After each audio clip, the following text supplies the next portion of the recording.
All right, welcome back, Ranger fans and Lightning fans. We have a very special post-game Game 1 crossover edition. This is John Chik with Locked On New York Rangers, joined by my good friend Adam Denker of Locked On Lightning, and we're going to break down everything that happened between the Rangers and Lightning right now.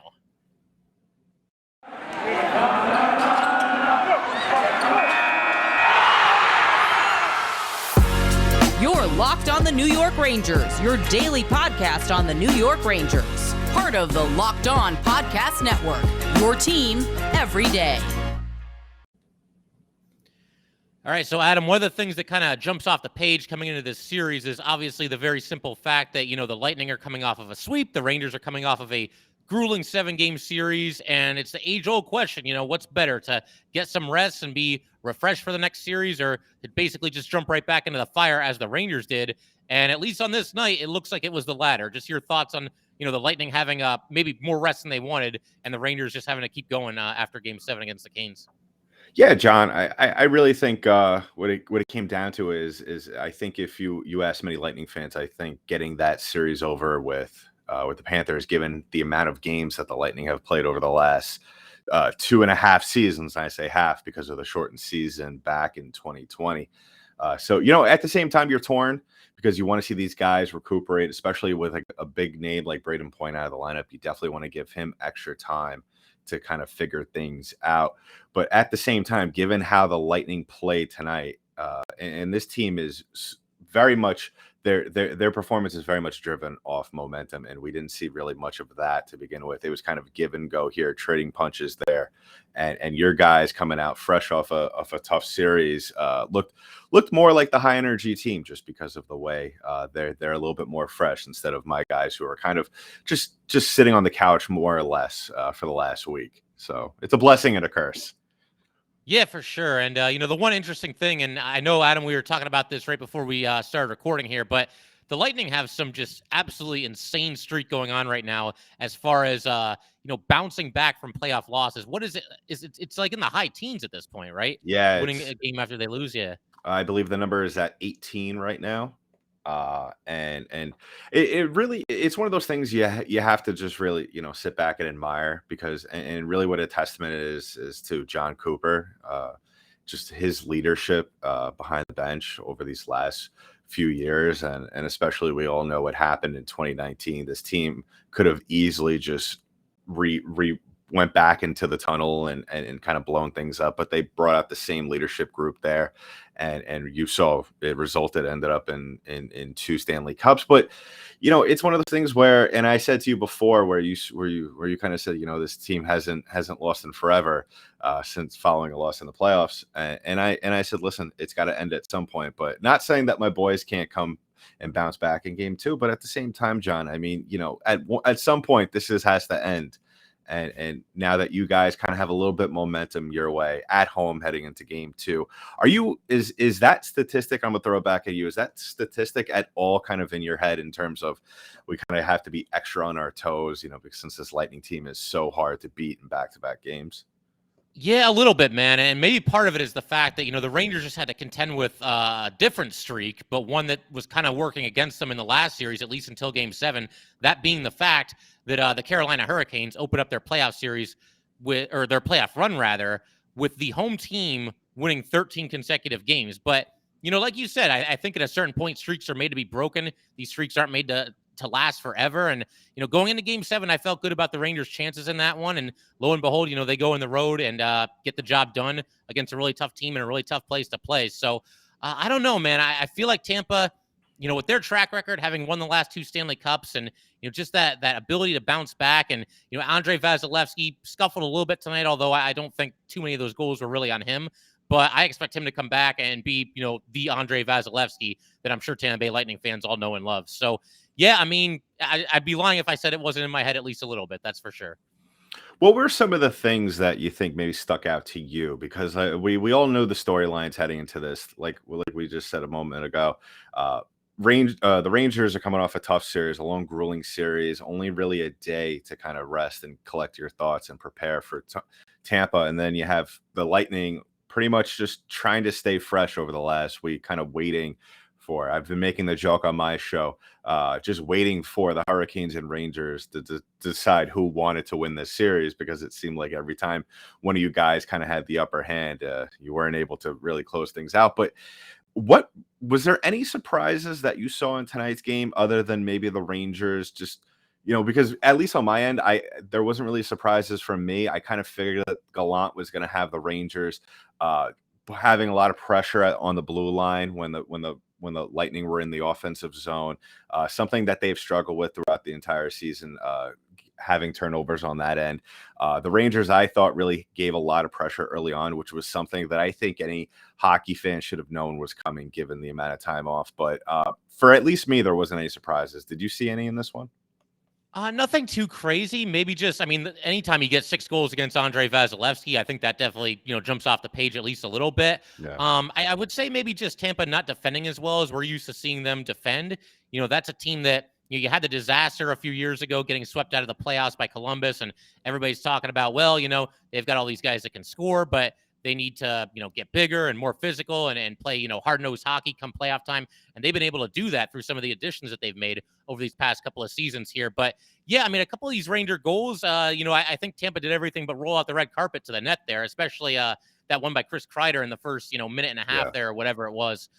He was all by himself in front of the net. So can't do that with Chris Kreider, not with the season that he's had. That's for sure. Yeah, that was something that has been concerning for the Lightning all season long, and we've seen little flashes of it here and there. We actually seen it in the last 2 Stanley Cup Finals, done almost perfectly in textbook by now Lightning player Corey Perry. Some might forget that he was on Dallas and Montreal last couple of years, and he has pretty much made a living in front of the net, and that is something that he has exploited in this Lightning team. And now that we finally see it come to fruition, because for the most part, the Lightning have done a fantastic job, I think, throughout this entire playoff, cycling around, coverage down low, not allowing really a lot of guys to have too many opportunities down low in front of Vasilevsky, because even the great goaltenders, once they get hung out to dry like that, very few could stop shots like that. What is the plan for the Rangers, do you think, for the rest of the series? Because you've kind of seen what works and what doesn't work. Now you have to bank though on this Lightning team turning around. Was there anything that you think the Rangers need to improve on from this game? Because yes, 6 goals is amazing, but there's always room for improvement. What did you see out there? What did you see out there? Yeah, I think the thing that stands out for me in this one is just giving Igor Shesterkin a little bit more support. Igor's Igor, and he's going to win the Vezina this year. He might even get a Hart Trophy. We'll see how that shakes out. But, there were a couple times where I thought, a couple of Lightning players left unguarded in the slot area, and the Rangers just kind of, relying on Igor Shesterkin to just go into beast mode, basically, and just shut them down. And, he was able to do that tonight because he's Igor Shesterkin. But by that same token, the Lightning, they just got too many weapons, man. And if you allow them to kind of set up shop in front of your net like that, like the Rangers did, not all night, but at least for certain chunks of the night, I think sooner or later you're going to get burned by that, no matter how good your goalie is. So I'd like to see them, maybe just do a little bit better job of, clearing certain players out of the crease and what have you. And the other thing is, and this is something that, I've talked about pretty much since the beginning of Locked On New York Rangers. It's an area where the Rangers have improved, but I'd still like to see them get better. Sometimes the shift after a goal, the shift that immediately follows a goal, the Rangers are not always at their sharpest. And when you're going up against a team that's won the last 2 Stanley Cups, Tampa is very well aware of the fact that that's a really, really important shift. If they've just scored, they got a chance to get another one, or, if the Rangers score, they can strike back, as they did a couple of times in this game here tonight. So I think just, making sure you're sharp on the shift that immediately follows a goal, for sure. Yeah, completely agree. And I think the same could be said about the Lightning. There are certain moments where I wouldn't say that they're not doing things correctly, but what they kind of do is they kind of have these mental lapses. And you kind of saw that tonight from them. A lot of times where they do the same thing the Rangers do. They kind of have those kind of moments. They're still basking in the glow of that previous goal, but then you kind of forget. Well, it's this team that you're facing off against could also score, and we saw that tonight from guys like Phil Keedle and Chris Kreider. And we'll talk about that in just a little bit. But first, I want to talk about our first sponsor of the day, and that is rockauto.com. You could save time and money when using rockauto.com. One of the things I love, and I know John loves about Rock Auto, is that they are a family business serving the do-it-yourselfers for over 20 years. They have everything you need from brake parts, tail lamps, motor oil, and even new carpet. Go explore their easy-to-use website to find the solution to your auto part needs. Go to rockauto.com right now. See all the parts available for your car or truck, right locked on in their How Did You Hear About Us box, so they know we sent you. Amazing selection, reliably low prices, all the parts your car will ever need. rockauto.com.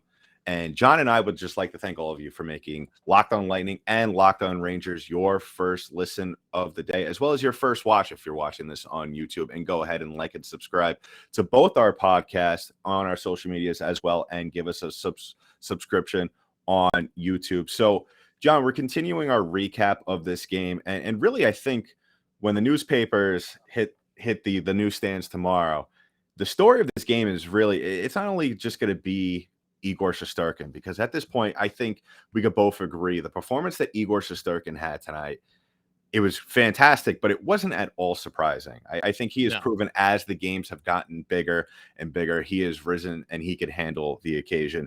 But the thing that really surprised me tonight, and which was one of the things that I circled on my sheet when I was looking at the stats and the rosters tonight, was that kid line and how they've just continued to get better. Now, for some of my listeners, just explain, what has this kid line with Philip Hedl, Alexis Lafreniere, and I forget who the last one is, Kako. What has they meant? What have they meant to this Rangers team all season long, and what could we expect as this series progresses? Because it's all about, can they handle the moment? Yeah, no, they've been absolutely huge, just adding more depth to the team and just really rising to the occasion. I would say all three of them playing the best hockey that they've ever played, in their NHL careers. And now, granted, Alexis Lafreniere is only in his second year, Kako's only in his third year, but there's something about this playoff atmosphere that just seems to be bringing the best out of all of them.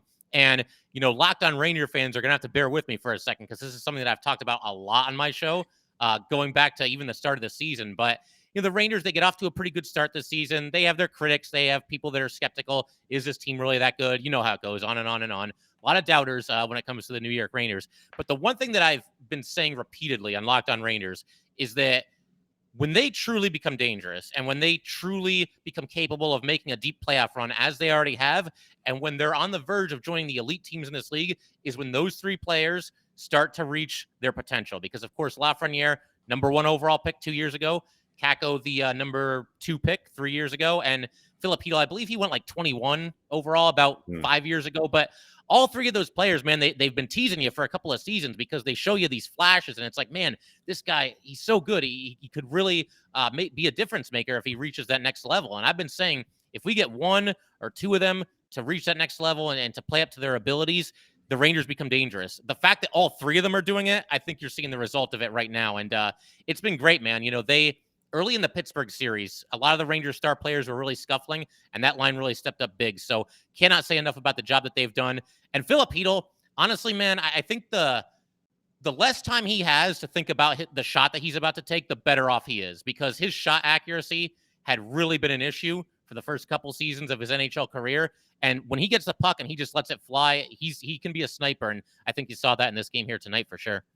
Yeah, 100%. He was picking all the corners tonight.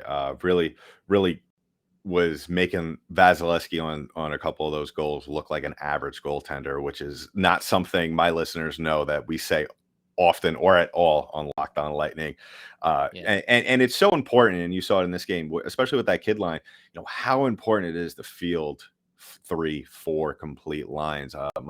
My listeners and my watchers have already known how it was the last couple of seasons, how big, and everybody talks about this, and this will be the story with the Tampa Bay Lightning for the next 20 or so years, that the line between Coleman, Goodrow, and Gord. And really, I think that this third line, I think, given that comparison, I think the third line that they're fielding out now with Colton, Paul, and Hagel, I think those guys have done a fantastic job. Now, you can't obviously replicate to a T what those guys did over the last 2 seasons.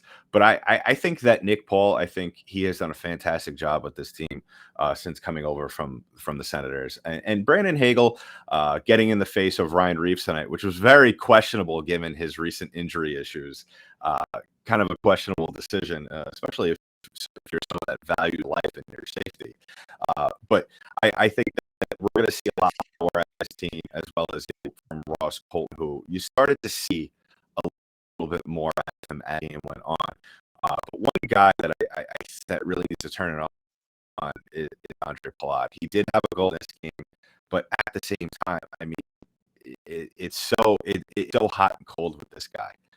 And it goes to what you had your issues with Filipino, just shot accuracy and about him. I mean, he plays fantastic, but there are games, John, when you see him score, and then there's other games you kind of almost wonder, wait, Andre Palat scored tonight?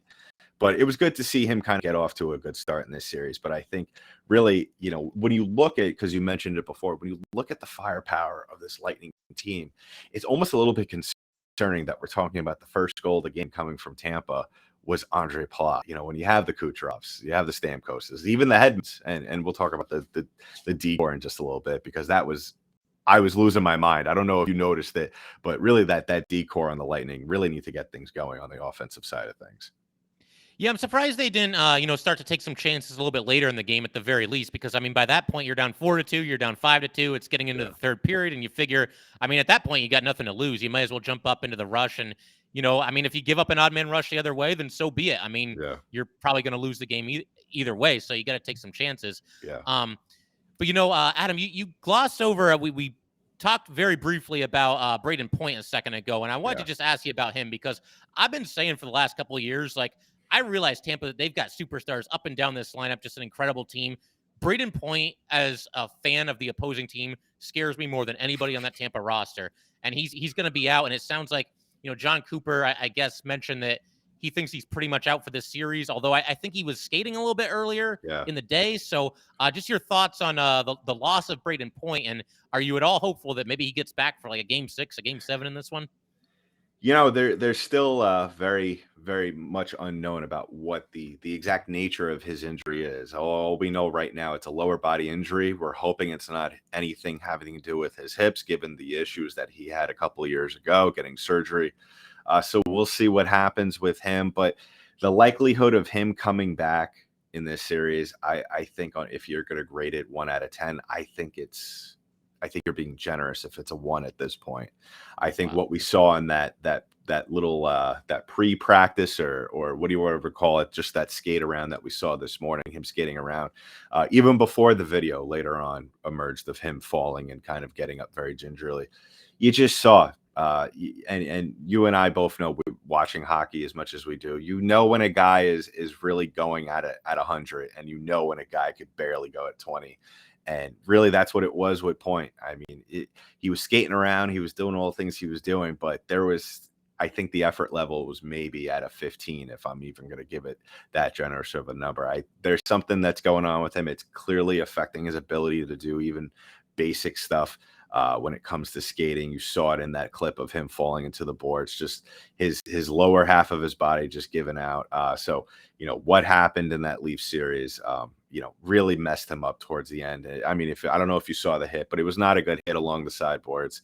But yeah, his ability, I mean, especially in the playoffs, 38 career goals already in the playoffs, and what he has done for this team, he has meant to this team over the last 2 cup runs, is you can't quantify it. I mean, there's very few players in this league, maybe, other than Nikita Kucherov, who could change the game on a dime. And Braden Point has that ability, and he brings such a level of dynamic play to the Lightning that, you figured with Stamkos and Kucherov and Hedman, how much better can this team get? And then you add a guy like 21 in there. So yeah, they're definitely gonna miss him. They're definitely gonna miss that aspect of his game, the talent that he brings, the effort level and the energy that he brings to every shift. And they're just gonna have to work their way around it. I mean, we saw it back in 2020 in the bubble, missing Stamkos. He only played 5 minutes that entire run. and they still managed to make their way to the Stanley Cup final. So, they have that mentality, next man up, and they definitely have the depth and have shown that they definitely step up to the challenge. For sure, man. And I figure, we'll continue breaking down this game, maybe even look ahead to game 2, talk some other storylines already kind of swirling regarding this series here. But first, Adam, we got to let everybody know about BetOnline.net. Our partners at BetOnline continue to be the #1 source for all your betting needs and sports info. Find all the latest odds, news, and sports developments, including this year's basketball playoffs, Major League Baseball scores, fights, and even next season's NFL futures. BetOnline is your continued source for all your sporting wagering information, from live betting to playoffs, esports, and more. Head to the website today or use your mobile device to learn more about the trends and action. BetOnline, where the game starts. And Adam, one other player that I got to ask you about, partially because he was nice enough to join you on an off-season episode of Locked On Tampa Bay Lightning. That was a great interview, by the way, is Corey Perry. He's had a nice playoff run for himself here, has kind of added some depth to this team. And it's funny because, he's a veteran at this point in his career. And, I kind of tend to think of him now as just kind of like the agitator and, that guy that just kind of gets under your skin. But he's showing, man, he can still contribute offensively. So, I mean, what are you seeing from your pal Corey Perry there? Well, first of all, I don't know if you've caught wind of this, but I have to thank my listeners. Really, they started. I have been joking all season long that with not only Corey, but I also had Ross Colton on a week or so prior or before or whatever, and they have had both fantastic seasons, and I've been joking all season long that that them being on the show, there might be some sort of connection there as to the level of their performance. And my listeners have affectionately referred to it as the Locked On Lift, and it's starting to really catch on. That's fantastic. So, love it. I mean, Corey Perry, what can you say about the player that you're bringing in? I think for what you got in free agency, the Lightning did a fantastic job. I think it was a no-brainer. Him also having that teammate experience with Pat Maroon in Anaheim, as well as playing on Team Canada with Steven Stamkos in the past. So you do have those relations and that familiarity there. But I mean, two-time gold medal winner, one-time Stanley Cup champion, former Richard Trophy winner. I mean, the resume goes on as to how incredible of a career this guy has had, and he's still not done. You saw it this year. He had a little bit of a resurgence, and I think it really comes down to is that putting him on that fourth line with Maroon and Bellemare has really done him wonders, where he doesn't feel like he needs to do too much out there to be successful. He's got a great blue line out there on any given night, whether it be Hedman, McDonough, Sergachev, Ruda, Bogosian, the list goes on. Foot. And then you have one of the best goaltenders in the world behind you on the way in the back end. So I think really what it comes down to is that he's just going out there and having fun, John. And I think that's what you've seen out of him. And all he needs to do is go out there, throw his weight around when he really needs to, because listen, he doesn't have to go out there and fight. We've seen him fight a couple of times this year, surprisingly. But when you have guys like Bellemare, especially guys like Pat Maroon, you don't need to go out there and fight. And he's gone out there and he scored goals, and he's played a fantastic year thus far. And he's really been one of the leaders out there. And I mean, it would be great to get him another Stanley Cup. Yeah, I mean, I think he's kind of at the point in his career where, to your point, Adam, he doesn't really need to be the guy anymore. Just go out there and do the little things that he does so well, and just make a positive impact on the game. But I wanted to talk about, you mentioned fighting. We had a little bit of a dust up at the end of this game here. They pretty much, a 5-on-5 pushing and shoving contest. Yeah. But just any thoughts on that? Temperatures kind of rising. Do we see this kind of carry over into game 2? Just any thoughts at all on that whole thing? Well, John, I've never seen any really use in especially when the score is kind of what it was at the end of the game. I mean, I've never really seen any use in kind of those late game theatrics where, it's what good are you doing yourself other than risking possible injury? I mean, fully well a couple of years ago between your guys and the Caps, the whole Tom Wilson incident. So you never wanted to escalate to something like that. But I mean, I would have liked to have seen the Lightning show that kind of intensity in terms of that physical part early on. Like I stated earlier in the show, I thought the Rangers did a very good job of coming out of the gates and just trying to punch the Lightning in the jaw very quick and just say, hey, welcome to Broadway. And I would have liked to have seen the Lightning kind of swing their body weight back in such a way. There was little moments throughout the game where you saw it from Hagel. There was a couple of hits here and there throughout the course of the game, but I think that really eventually led to what we saw at the end of the game. But I think there'll be some carryover. I think Pat Maroon is definitely not done with Ryan Reeves, given that their tilt was broken up before it really ever started. So I think Pat Maroon is going to hold on to the receipt, whether we see it in game 2 or maybe later on in the series. We'll definitely see those two guys come together once again. Yeah, I think so too. And to your point, you mentioned that, if you start a bunch of stuff at the end of the game, it's kind of a lopsided score. There's a chance, you could risk injury or something along those lines. And I'll do you one better. You can also kind of risk lighting a fire under your opponent because I don't know if you got a chance to see game 3 between the Rangers and Canes, but Rangers won that game. They had it pretty well in hand at the end. And, Max Domi is cross-checking Ryan Lindgren after the play for no reason whatsoever. Yeah. And then you've got Tony DeAngelo, doing Tony DeAngelo things and yelling at Gerard Gallant. And I said in my episode, I said that was a huge mistake by the Canes because all you're doing is lighting a fire under this team that, just got a big win. You're still up 2-1 in the series. Just skate off the rink and come back and get them in game 4. So I'm with you, man. I think sometimes that kind of stuff can backfire, at least on occasion. Yeah, absolutely. And I think you brought up a great point, lighting a fire, because 2 years ago, right before the trade deadline, before the Lightning picked up Barclay Goodrow and Blake Coleman, they were heavily criticized for saying that they weren't a hard-nosed team, a gritty team. Some people even went a step further and called this Lightning team soft. And ever since then, you could see with this group, they take it personally. So I wouldn't be surprised if there was a talk in the locker room afterwards, or even in the morning skate tomorrow or Friday, that they're going to come out and you're going to see a very intense 5-10 minutes in that first period, because this Lightning team, I think the other thing other than winning cups that they're passionate about is showing that they're the tougher team on the ice. So, I mean, I would expect fireworks Friday night.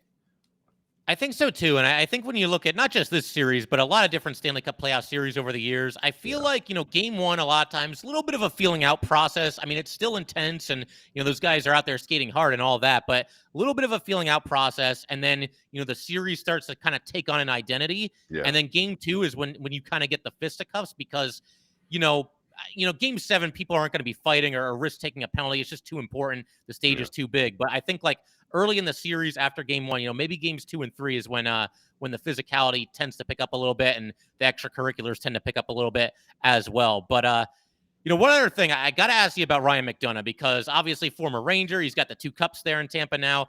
I was really happy for him after the first cup that he won there. A little bittersweet, but how's he holding up, man? Is he still as solid as a rock as he ever has been, or how's he been doing for you guys?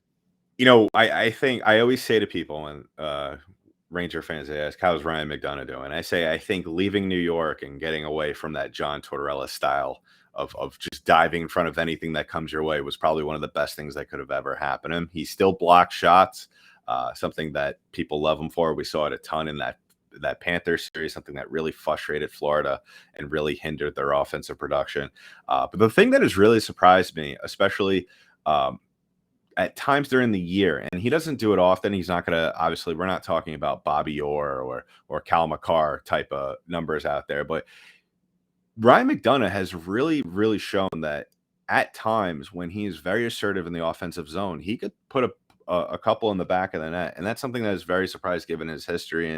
And yeah, as long as he's healthy, I mean, we'll still get the block shots out of him, but when he starts to get a feel for the game, and you might see it a couple of times here, because there might be a little bit of an extra incentive here to play extra well for him, other than a Stanley Cup, because going up against your former team anytime, there's definitely that little bit of fire underneath you. But yeah, his ability to put the puck in the back of the net and play alongside premier defenders like Victor Hedman and guys even who are still up and coming like Mikhail Sergachev.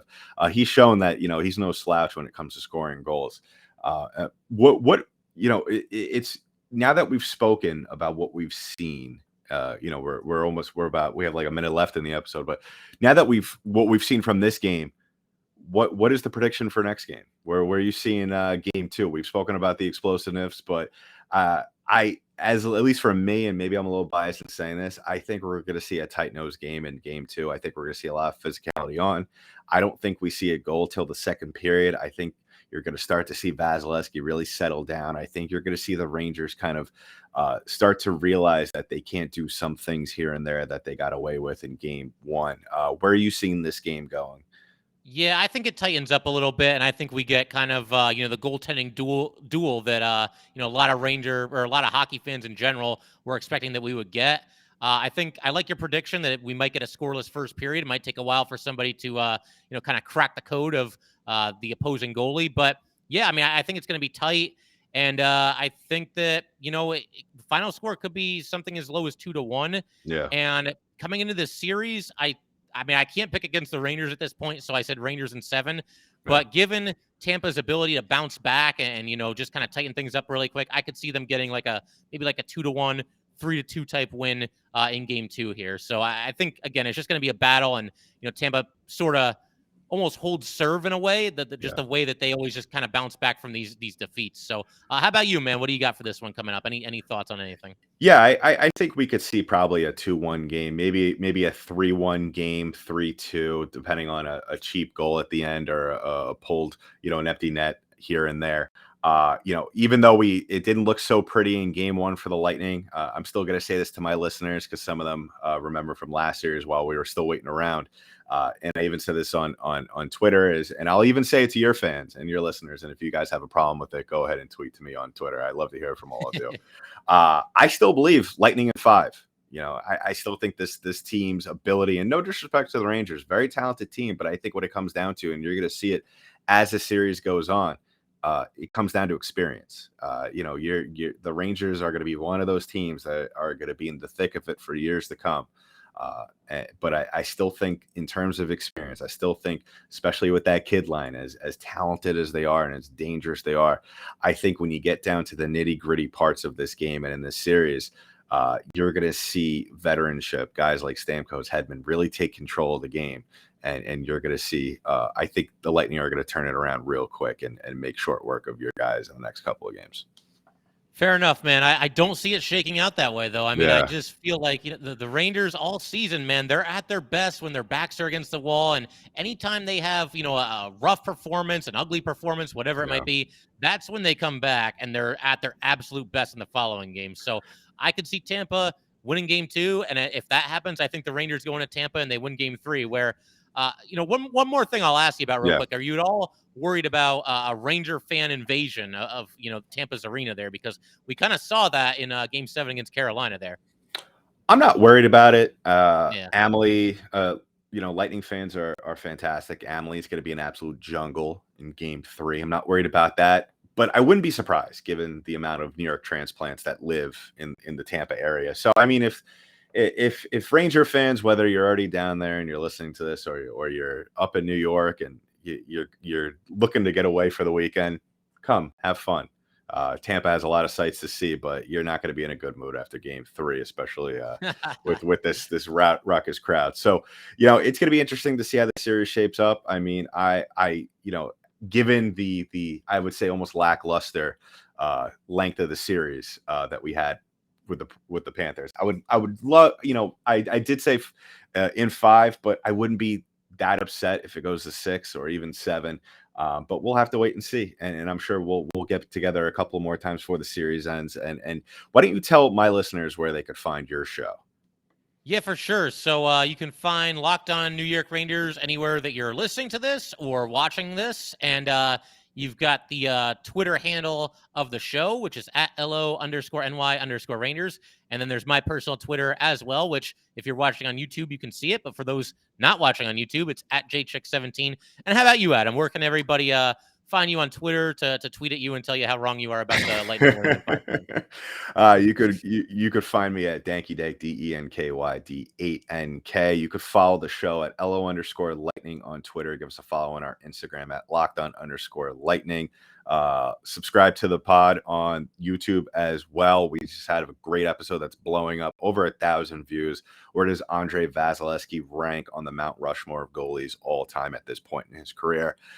Love some of the comments I've been getting from some of you, but I'm sure I'll even love more of the comments that I get from Ranger fans, especially in the coming days. Yeah, sounds good, man. And to your point, yes, I would absolutely love to do this again, have another crossover edition, pregame, postgame, whatever it might be at some point before this series is over. So, yeah, man, pleasure as always. And Yep. Ranger fans, Lightning fans, we'll see you guys next time.